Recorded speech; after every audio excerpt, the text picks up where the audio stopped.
Perkenalkan, saya Ahmad Fikri, mahasiswa UPG dari UJ 2 tahun 2022. Hari ini saya akan melaksanakan PPN ketiga saya di sekolah SMP Muhammadiyah 7 Palembang. Selamat menyaksikan. Assalamualaikum.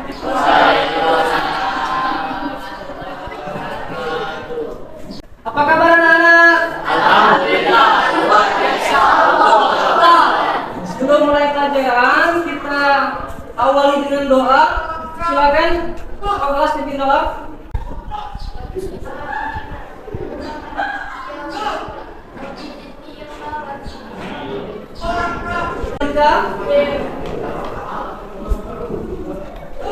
Amanda Raudia, Anandarita, Andre Brio. Perhatikan jari Pak, ketika Pak seperti ini berarti sekali. Ini 2 kali, 3 kali.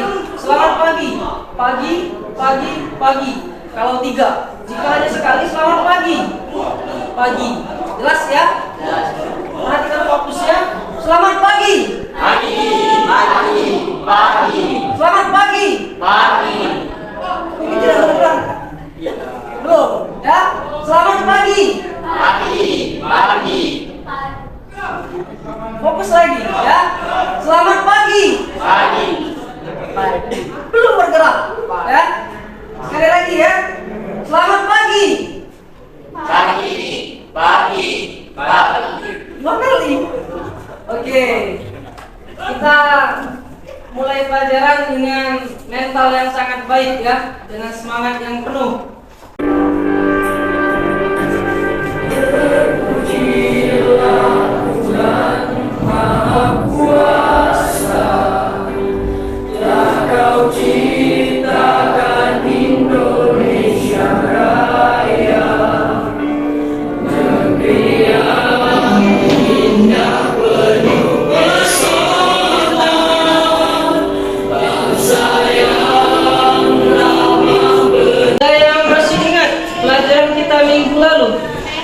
Ya, apa Clara? Ya, ada yang masih ingat apa saja ciri teks kebiasaan teks pidato persuasif? Saya Pak, Ya. pembahasan teks pidato ada 6. Kalimat aktif, kata tugas, kosakata emotif. Lista apa lagi? Oke, bagus, pintar sekali ya. Jadi kita kemarin sudah belajar tentang teks pidato persuasif. Hari ini kita akan beralih ke materi baru, materi teks cerita pendek. Kompetensi dasar yang ingin dicapai dalam pembelajaran ini, yang pertama 3.5 mengidentifikasi unsur pembangun karya sastra dalam teks cerita pendek yang dibaca atau didengar. Tujuan pembelajaran pertemuan ke-1 melalui model pembelajaran problem based learning peserta didik mampu 1. Mengidentifikasi unsur intrinsik dalam teks cerita pendek yang dibaca dengan tepat. 2. Mengidentifikasi unsur ekstrinsik dalam teks cerita pendek yang dibaca dengan tepat. Jadi tujuan pembelajaran kita pada hari ini melalui model pembelajaran problem based learning, peserta didik mampu mengidentifikasi unsur intrinsik dalam teks cerita pendek yang dibaca dengan tepat. Yang kedua, mengidentifikasi unsur ekstrinsik dalam teks cerita pendek yang dibaca dengan tepat. Dapat membuat pembaca merasa senang dan terhibur dengan membaca teks cerpen itu sendiri. Yang kedua, sebagai sarana pembelajaran bagi pembaca, karena di dalam teks cerita pendek terdapat nilai-nilai kehidupan, nilai moral, nilai agama.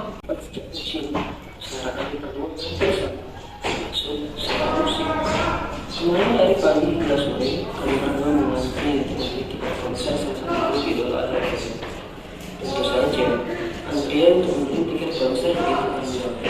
Dari pagi hingga sore aku berlangsung mengantri. Ternyata tentu saja sebelum makin tiket itu, aku berlangsung mendapatkan konser itu. Tentu saja aku sangat sedih. Menunggu masih ada kesempatan lain untuk mendapatkan tiket konser. Aku belum ditelepon oleh pihak radio. Seharian aku menangis di dalam kamar karena gagal mendapatkan tiket konser. Melati yang mendengar keadaan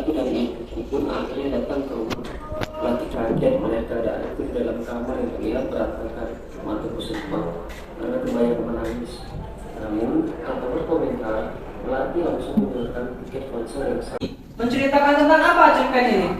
Ya Pak, Ya. Tokoh yang sangat ingin menonton konser tapi tidak mendapatkan tiket. Ya, tentang tokoh yang sangat ingin menonton konser tapi tidak mendapatkan tiket. Cerita dapat tidak tiketnya tadi? Dapat. Apa aku mendapatkan tiket konser dari mana? Ya, melatih jadi yang memberikannya ya. Ketika dia sudah putus asa tidak mendapatkan tiket konser, teman yang baik hati tadi si melatih memberikan tiket konser. Nah, berdasarkan cerpen yang ditayangkan ini, ada yang tahu apa itu cerpen? Saya Pak. Ya. Cerpen adalah cerita yang harus dibaca sekali dulu. Cerpen adalah cerita yang habis dibaca sekali duduk. Yang lain? Pak, Ya. cerpen adalah cerita yang hanya menampilkan satu peristiwa. Yang hanya menampilkan satu peristiwa, boleh. Yang lain? Pak, Ya. cerpen adalah cerita dengan tokoh yang terbatas. Cerpen adalah cerita dengan tokoh yang terbatas. Benar semua. Ya, itu pengertian cerpen. Jadi, cerpen itu adalah kita samakan persepsi, ya. Cerpen itu adalah salah satu bagian dari prosa fiksi yang hanya terdapat satu konflik dengan tokoh terbatas. Ya. Dalam cerpen sendiri dibangun oleh dua unsur. Yang pertama unsur intrinsik dan unsur ekstrinsik. Silakan dicatat bagian yang pentingnya. Kalian pasti pernah membaca prosa, baik itu novel maupun cerpen. Nah, pembahasan kita hari ini khusus pada cerpen. Narasi fiksi yang begitu disenangi. Sebelum kita lanjut lebih jauh, apakah kalian tahu apa sih itu cerpen?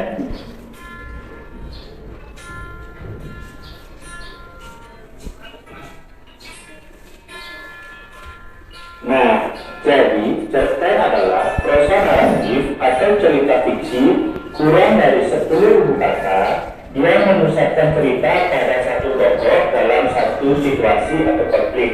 Biasanya cerpen disebut sebagai cerita sekali duduk. Unsur-unsur cerpen dibagi menjadi dua, yaitu unsur intrinsik dan unsur ekstrinsik. Yang pertama yang akan kita pelajari adalah unsur-unsur intrinsik dari cerpen. Unsur intrinsik adalah unsur pembangun karya sastra dari dalam. Unsur-unsur intrinsik ini ada 7. Nah, itulah yang akan kita bahas satu persatu.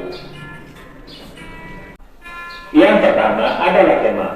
Tema merupakan gagasan utama atau inti dari cerita, seperti cinta, kebencian manusia, istana sentris, sosial, persahabatan, dan sebagainya. Contoh, penokohan merupakan watak atau karakter atau sifat yang dimiliki oleh tokoh.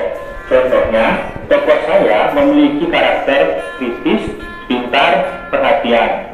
Tokoh kakek memiliki watak bijaksana, tegas, suka menolong, dan pemberani. Nah, sekarang Pak akan bentuk kelompok. Silakan perhatikan baik-baik nama kelompok kalian. Kelompok pertama nanti di sini, kelompok kedua di belakangnya, kelompok ketiga di tengah, kelompok 4 di belakang, kelompok 5 di depan. Yes, Saputra. Lalu Ryan, ada Safari satu lagi.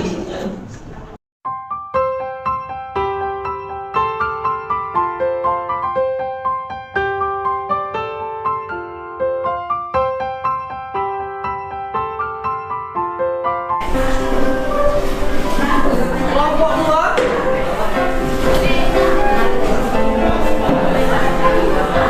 Kelompok 3. Kelompok 4.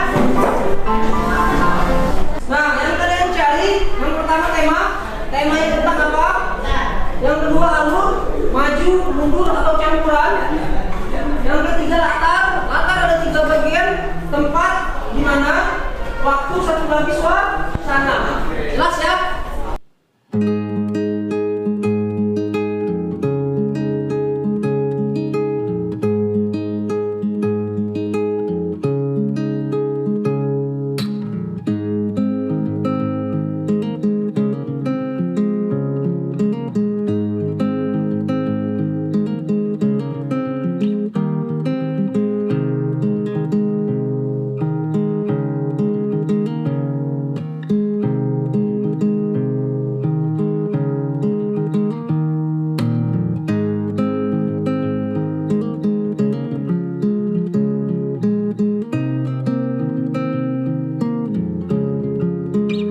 pelajar, Pak.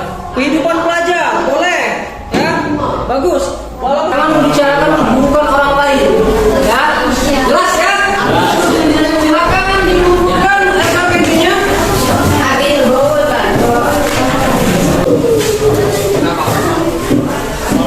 Kembali ke tempat masing-masing.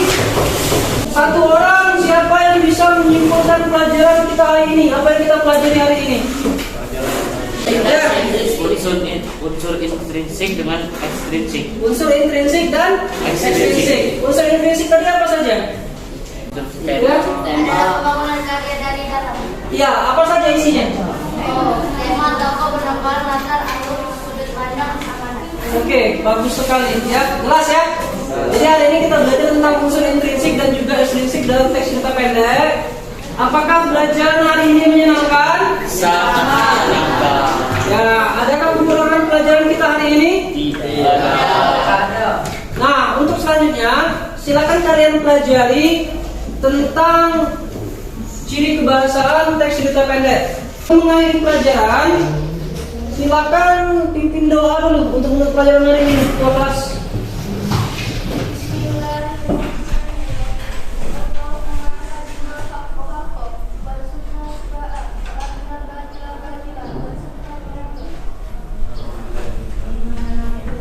Ya, kita akhiri pelajaran hari ini. Terima kasih banyak atas kesempatan dan waktu kalian telah mengikuti dengan baik. Pak akhiri, kita taufiq wal hidayah. Wassalamualaikum warahmatullahi wabarakatuh. Waalaikumsalam warahmatullahi wabarakatuh. Ya.